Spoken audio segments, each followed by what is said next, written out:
I'm Bruce Leslie and I'm Regional Ranger Special Operations that has a small grouping of special rangers that do specific jobs throughout the Kruger Park in the IPZ and outside of the IPZ. The Kruger Park being just under 2 million hectares, approximately the size of Israel.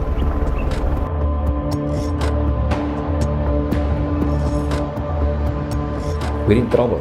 This is a serious onslaught on our natural resources. It's unabated, it's relentless.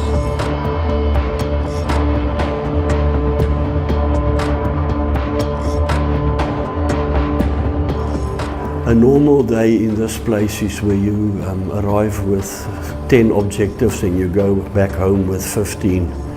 It's a very busy environment with the current threat and the current losses that we have. Current stats so far this year, we've lost 655 rhino, both black and white. The poachers don't discriminate between white and black rhino.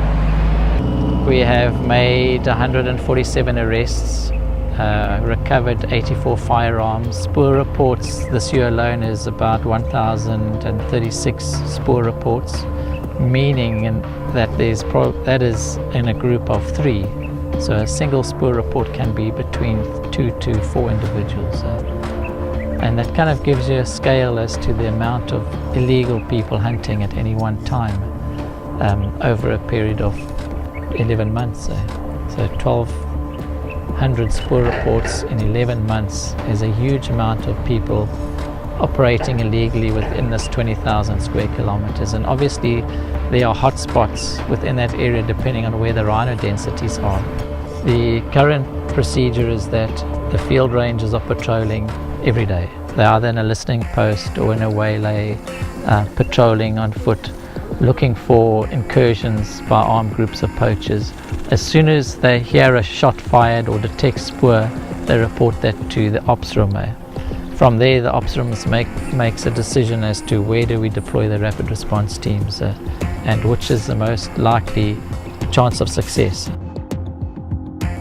For many years now, since the so-called rhino war started, mention was made of technology, but it was always these vague one-paragraph mentions. And I realized once I've got acquainted with the situation that we will need a force multiplying effect of technology. I could think of nobody else and no instance else to approach than the CSIR as a technology partner, and I approached them in January of 2013. And that was the start of an alliance. We later that year signed a formal agreement, and throughout that year we worked very hard to compile what I call the technology roadmap. Many people talk about technologies. Few knew then or know now even what will be applicable, what will work, what will make the difference. It was hard work and slog, and the CSIR came to the party in a big way financially, manpower and expertise wise, sharing what they have and tapping into many resources. Towards October last year, we then realized what can work. We had a good idea of the roadmap and where it can take us. The whole process was accelerated with the Buffett Foundation grant of 250 million rand, and we had to go into a higher gear. We had to go very fast. And yet again the CSIR came to the party. They just threw resources on this since January of this year so that in March we could make a submission that got us the grant, and that is what we're implementing now. The CSIR is responsible to support sandparks in the optimization of the ranger system. The 3 areas of focus is currently the observation system, where we assist sandparks rangers to observe day and night over short and long distances and make sure that they can see whatever threats there are in the Kruger National Park. The second area of responsibility is the weapon systems that they've got deployed, where the rangers have the ability then to engage with the threats over short and long distances and also day and night. And then also the third area of responsibility is then the personal equipment of the rangers to make sure that they can deploy over short periods or longer periods of time and in specialized conditions, and make sure that they can then optimally utilize all the equipment and their skills to counter the threat. The CSIR is also responsible to look at ranger mobility, and in that specific domain there are 2 focus areas. We are looking at the optimization of the current capabilities, which are the land cruiser systems that is currently deployed.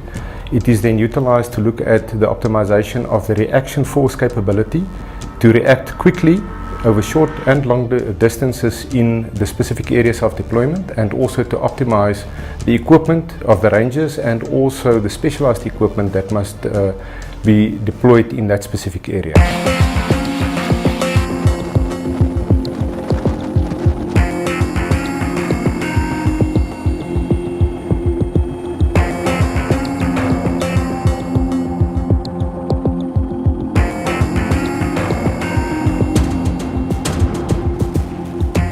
CSIR is also responsible to look at collaborative research and also development activities between various stakeholders, and one area of collaboration is in secure communications. As the CSIR is looking at command and control systems, it is also very important to secure the information flow over that command and control systems, especially radio frequency communication systems and then also other communication means. One of that areas of secure communications will then focus on making sure that the rangers can securely communicate with the headquarters or the operations rooms, and then also within the command and control structures of SANParks. The official partners for this specific project is then Secrypt, StopRhinoPoaching.com and the CSIR. Currently, the Ranger Corps and also SANParks have identified various areas of ranger training that should be updated and also upgraded to address the current threat.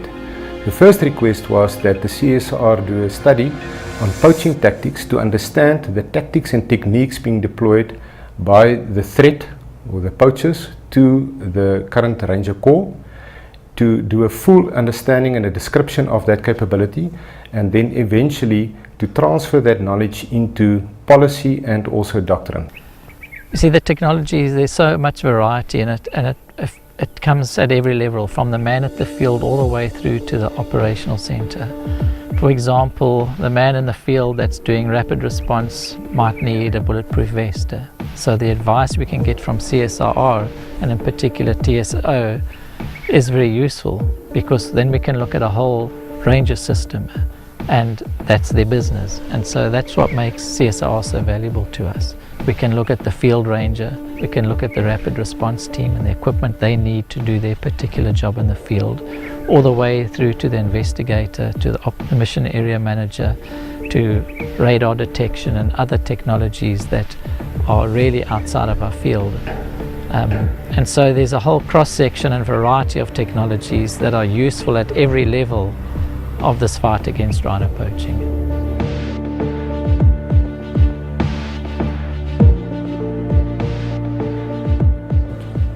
All these technologies are mainly focused on surveillance, early warning, detection and tracking. It would be useless to have these if you don't have a nerve center, and that is why we have the operations room. In this room, in this nerve center, you will have situational awareness, you will have decision support, you will have some predictive analysis. It will allow you to deploy intelligently, it will allow you to control deployments, to make timeous decisions. It is all about sending the ranger force to the right place and not all over the bush. This is the start of a journey. This will take quite some while to perfect over the next year specifically. As we employ the various technologies in the zone, and as we learn and teach our people to master the technology, so in the operations room we do sound planning and we control operations to get one step ahead, to be better than the poachers or the syndicates behind them, to get proactive and to ensure that the results are achieved, namely to get the rhino poaching down and ultimately eradicate it as far as we can. The center is very necessary. We are not control freaks, but you must know what you are doing. And it's big. We're sitting with 2 million hectares of here. A poacher can walk past you 50 meters from you in the dark here. You have to know what's going on. You have to know where the tracks are. You have to study where they come in. You have to know what they do over full moon. You have to know when they come to the shopping center, before Christmas, after Easter weekend, whatever. These tendencies must be recorded, and you must do operational research. And you must plan in terms of how these things happen. And like I said just now, you must also be creative. You must look at this picture and you must have the capability to deploy your mental capabilities to win the war, to beat the enemy. For that, you can't work on the back of a cigarette packet. You must do the best you can. The difference between us and them is our intellectual capacity, our IT capability, and our communications. They can also track and walk and shoot and hunt and whatever. We are on par, except for this center that you are sitting in now.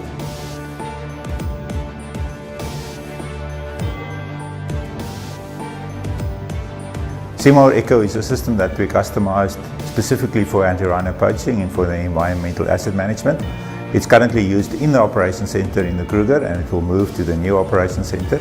The big idea around CSIR is to be able to integrate all the different elements of data that we can get. We can get data from people reporting, we can get data from technical sensors in the field, we even get reports from tourists that notice things, and we can capture all of these things in CSIR. CSIR then assists the people in the park and the operations to understand what's happening, to see what's happening. We want to be more proactive in the operations. In order to do that, we have to look at the data, do analysis, find trends, look at the statistics. So there's a lot of modeling also that we can do using the data of CSIR that will then predict almost where the next thing can happen, so that we can start planning where to put the limited resources that are already there. The technology impacted here will help us greatly in terms of a force multiplier.